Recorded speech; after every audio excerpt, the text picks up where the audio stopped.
Hello everyone, welcome back to my channel and thank you so much for watching the previous video.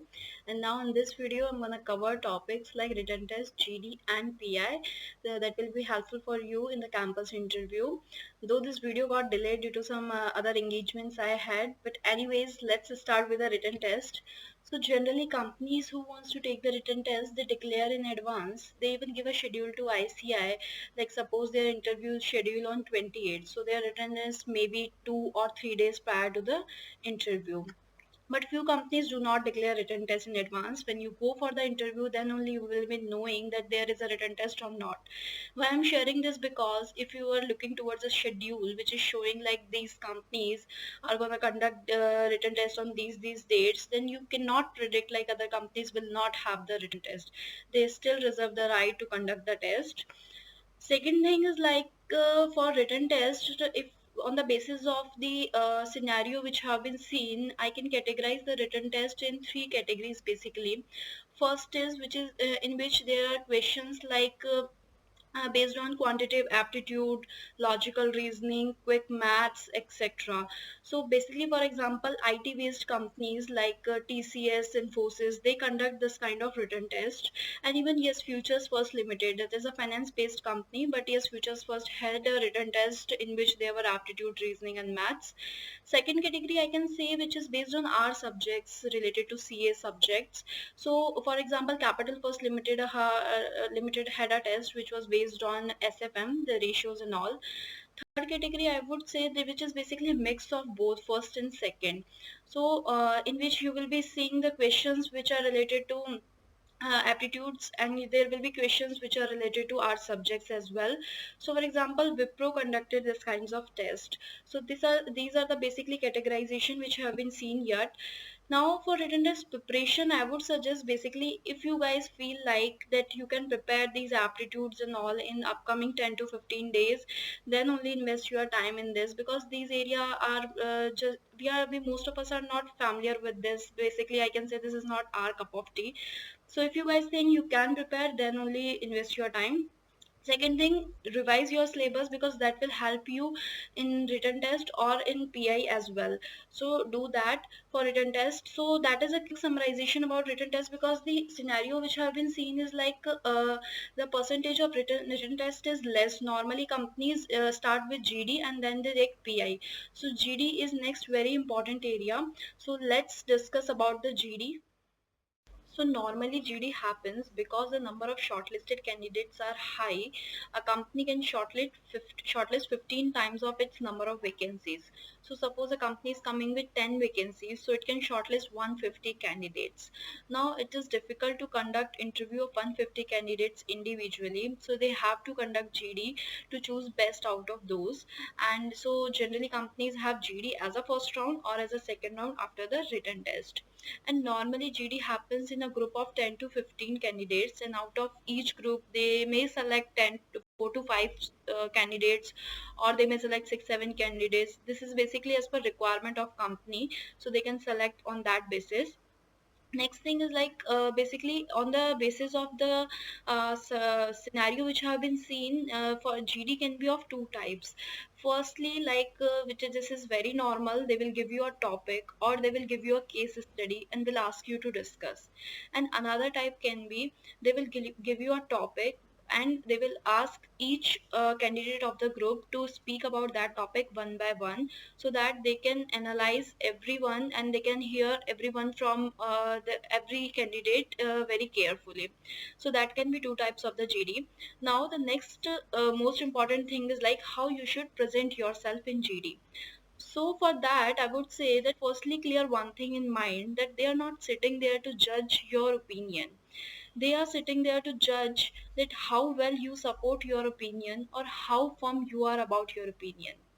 For example, like suppose they have given you an example like yes, smart cities versus smart education. Now no matters whatever you support, smart cities or smart education, but it matters that how valid points you are saying for supporting your point of view. So that matters for them. So always give valid reasoning for your opinion and never change that. during the GD. Suppose you have started with the smart cities, then stay with that only. Do not change your opinion during the GD. Second important thing, like, you need not to be aggressive in GD. The objective is not that you need to convince everyone with your point of view. It's not that आपको अपना point वहाँ मनवाना नहीं है. It's just that put your points with all valid reasoning. That's it. So never try to be aggressive in GD. Third thing is, like, it's the one who starts the GD, it gets a special privilege. So if you can start the GDs, then always try to do that, because when you start a GD, you basically give a direction to the group, because you explain the topic of GD to the group, and then you put your points about that topic. So when you are giving a direction, this shows your leadership skills. So always try to start a GD, and even if you tried but you were not able to start, then always try to summarize the GD. Listen everybody's points and summarize in a good manner. Next important thing I would suggest, like, if you can try to connect the GD topic with the company or with the industry, then always try to do that. This will show that how much you are interested in the company, and you have actually read something about the company. So try to connect that topic with the company or with the industry from which the company belongs. Next thing what I would suggest is, like, how you should behave in a GD, because behavior in a GD is that much important as the other things. So first thing which is very important, that is eye contact. Your eye contact should be within the group, not with the observer. Sometimes we do this mistake कि हम observer के साथ eye contact करके अपनी बात को बोलते हैं. That is not right. Do the eye contact within the group only. That is why it is a group discussion. Second thing, try to use your hands, because this shows your involvement in the GD. This shows that you are not just sitting there because it is a GD. When you use your hands in a gentle manner, this shows that how much you are involved in the GD and you are not nervous basically. So always try to do that. Use your hands in a gentle manner. Third thing, like, suppose someone has said a point and you are not agree with this, so you are saying something against the someone's points. In that case, do not point out that particular person. Just put your point, and by addressing the whole group, not the particular person. So that is also a important point. Next is, like, do not try to hijack the GD. This is not important. If you have spoken about around 2 to 3 times, that is more than sufficient. Do not try to speak again and again and hijack the GD. That's not important. So this is basically about the behaviors. Next thing related to behavior only, other things comes, like, some people try to hijack the GD. In that case, uh, other people doesn't get chance to speak. So at that moment, what you can do is, you can say, like, let takes others view as well, let them give chance to speak. So this shows that you are involved in the GD, and you want that others also get the chance to speak. So that matters. So do that. Similarly, like, your GD is going in a wrong direction. In that case, drag everyone in the right direction by saying, like, this is not our topic, let's come to our topic back. So these kinds of things shows your managerial skills. So do that whenever you are in a group discussion. Next point is related to before starting a GD. When they start the GD, they will give you a topic and they will give you around 3 to 4 minutes to write down your points. Always utilize that time very carefully. Keep calm, think about the topic, try to connect the topic with the company and industry. Do write whatever points are coming in your mind, and at least try to write 10 to 12 points. And now suppose you are starting a GD, do not speak all the points at a time. Keep your points reserved for the next time as well, and give your good points at first. But suppose you didn't get chance to start the GD, and now you're speaking after 4 to 5 candidates, and you're feeling like your points have already spoken. In that case, I would suggest that do not worry about the repetition. Give your points with the valid reasoning you have, because they will just focus at how well you present yourself. That's it. So do not worry about the repetition. Next very important thing is, like, suppose you face a GD topic with which you are not at all aware. In that case, firstly, do not start the GD, and of course you will not. Second thing, do not lose your hope. Listen to others, whatever they are saying, listen to their points, try to modulate their points and present yourself. But do not keep quiet, because that will not solve the purpose of GD. So this will be the trick when you do not aware about the GD topic. So with this, let us discuss what are the GD topics basically which have been seen in the campus.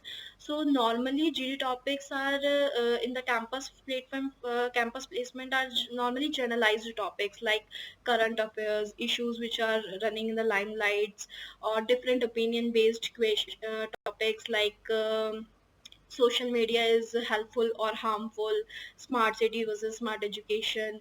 So this kinds of topics. There may be topics which are based on politics, based on economics. So this basically generalized topics I want to say. So there are basically generalized topics.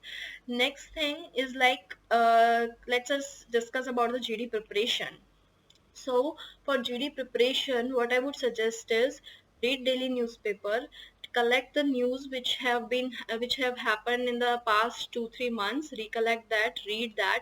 And whenever you are reading a particular topic or a particular news, read both the positive and the negative of that topic. Because like suppose you are supporting the positive points, but if you know the negative points, then you will be able to counter those points with your positive points. So read both, that what can be the negatives about this topic. So always read both. Second thing, if you are doing GMCS in this period, then always take part in the GD. Do not hesitate, because if you hesitate there only, then what you will do at campus. So do not hesitate, take part, take initiative for the GD. And suppose you think like you are not a good communicator, in that case do practice. And you what you can do is you can do practice in front of mirror, because mirror listening helps a lot. So do mirror listening in that case. But because if you will practice, then only your problem will be solved, otherwise you will be the same. So do that. So with this, I have just tried to summarize the topics related to GD, things related to GD in the camp for the campus placement. Now let us discuss about the PI, because after GD there's the next round is the PI. So let's discuss about the PI. So for PI, there's generally a panel of 3 to 5 members, out of which there will be 1 or 2 members from finance, 1 or 2 will be from HR, and rest may be from the technical departments as well. So that is about panel. Next discussion related to PI will be based on the preparation of PI. So your preparation related to PI should be divided into 2 parts basically.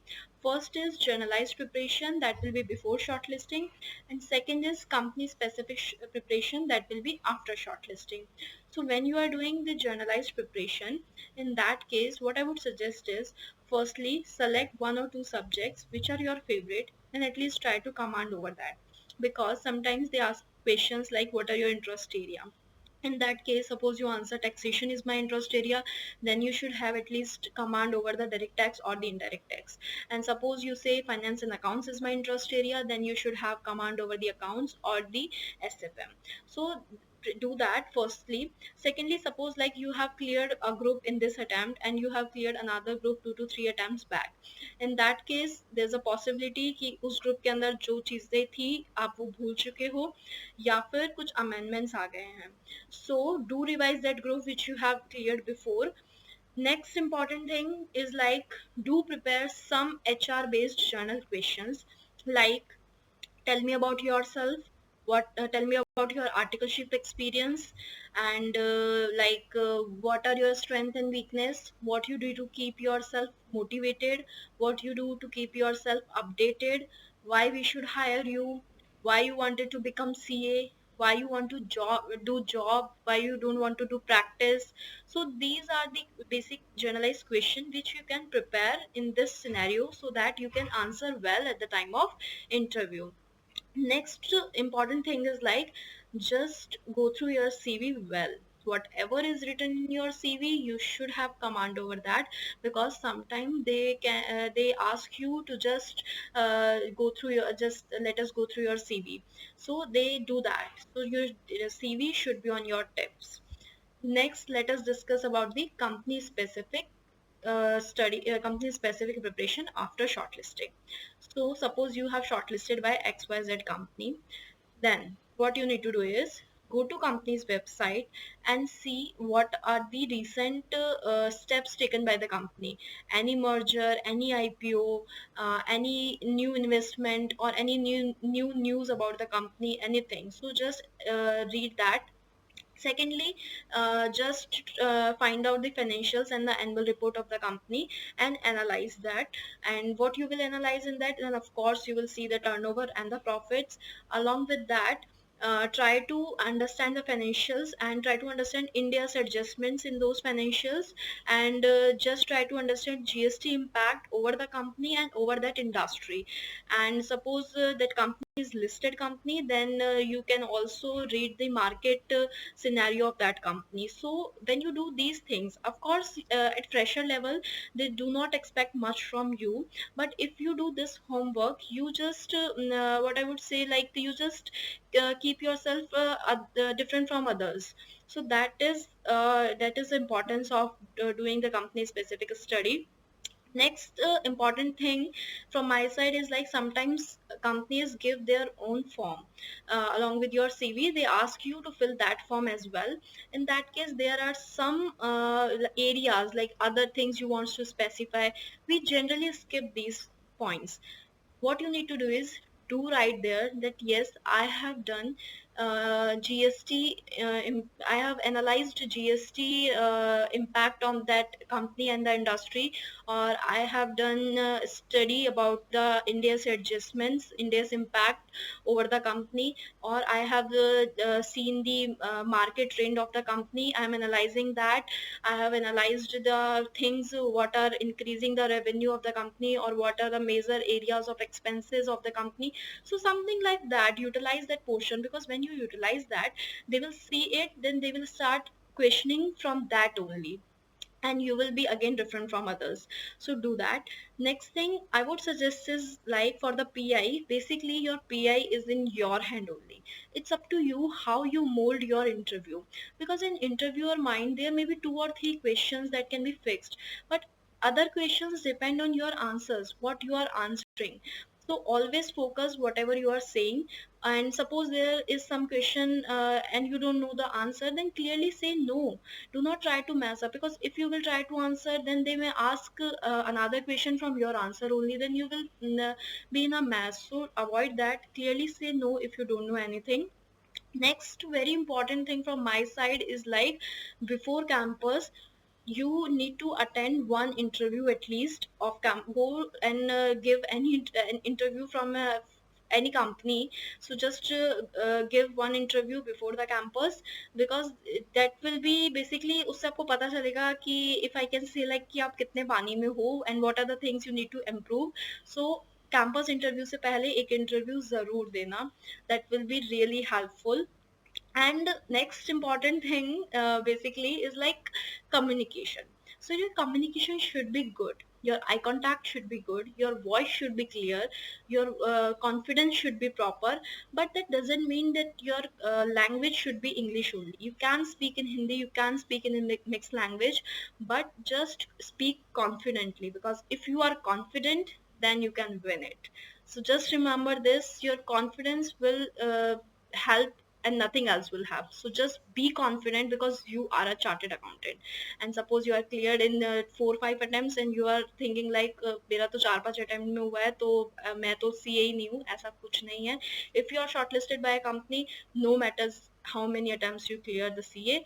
So just be confident, and all the very best. And any questions you want to ask, do write in the comment box. I would answer those questions.